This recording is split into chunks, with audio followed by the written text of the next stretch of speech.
এখনো বাজার জমি নাই, ইতিমধ্যে 2-1 দিনের ভিতরেই ইতিমধ্যে বাজার জমে গেলে পারে তখন আমরা আবার দেখবো যে আসলে কি পর্যায়ক্রমে আসে, সেইভাবে দেখে গরু একটা ইনশাল্লাহ নিয়ে নেওয়ার আশা করছি। মানুষ টার্গেট করবে আসলে 4 এবং 5, 6 তারিখ আগের দিনের রিস্কটা আসলে নিবে না, কারণ কোরবানিতে এই জিনিসটা হয়, অনেক সময় থাকে অনেক সময় থাকে না। কোনো সময় হয়তো বা যারা বিক্রেতা তারা একটু খুশি মনে যায়, কান্না করে যায়, অনেক সময় ক্রেতা খুশি মনে যায় অথবা কান্না করে যায়। এখন পরিস্থিতিটা দেখতে হবে আসলে কি হয়। গতকালকে রাত্রে নামাইছি গরু, আমি 10টা গরু আনছি। মোটামুটি আশা করি তো ভালো দামে বিক্রি করতে পারবো। আর গরুগুলো প্রায় 2 লাখের উপরে একটার দাম।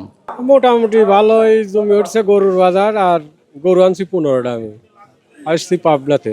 মোটামুটি আল্লাহ দিলি মনকে এবার ভালো বাজার পাবো। টানা 7মবারের মতো বেস্ট টিস্যু পেপার ব্র্যান্ড হিসেবে স্বীকৃতি পেয়েছে বসুন্ধরা টিস্যু। বাজারের যে ভাব টাপ দেখতেছি গরু কম আছে, মনকে আল্লাহ দিলে ভালোই হবে।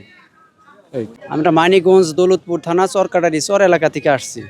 আমাদের এই জায়গা আমরা মোট 10টা গরু আনছি, তার মধ্যে আমার হইলো 2টা।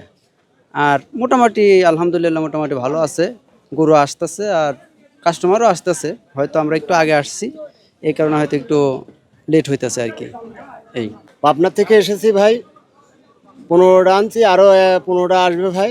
বাজার মোটামুটি ইনশাল্লাহ বোধহয় এবার ভালো হবে। আশা রাখি ভালো হবে, সুলভ মূল্যে পাওয়া যাবে ইনশাল্লাহ। সবাই ক্রেতারা যারা আছে আসেন, দেখেন, গরু দেখলে বুঝতে পারবেন ক্রয় ক্ষমতার ভিতরেই ইনশাল্লাহ আমরা গরু এনেছি। আশা রাখি খুব ভালো সুযোগ সুবিধা দিচ্ছি।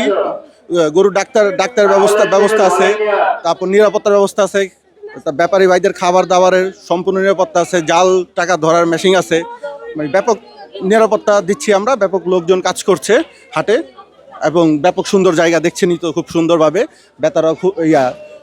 ক্রেতারাও খুব খুশি আমাদের হাট পেয়ে, এখানে হাট পেয়ে সবাই আমরা খুব খুশি। আগামীকাল থেকে আমরা আশাবাদী যে আগামীকাল থেকে খুব সুন্দরভাবে এটা জমে উঠবে। এখনও প্রায় অনেক লোকজন আসছে, অনেক আশেপাশে যারা আসে সবাই মোটামুটি আসছে, দেখতেছে, বেচা কিনাও হচ্ছে।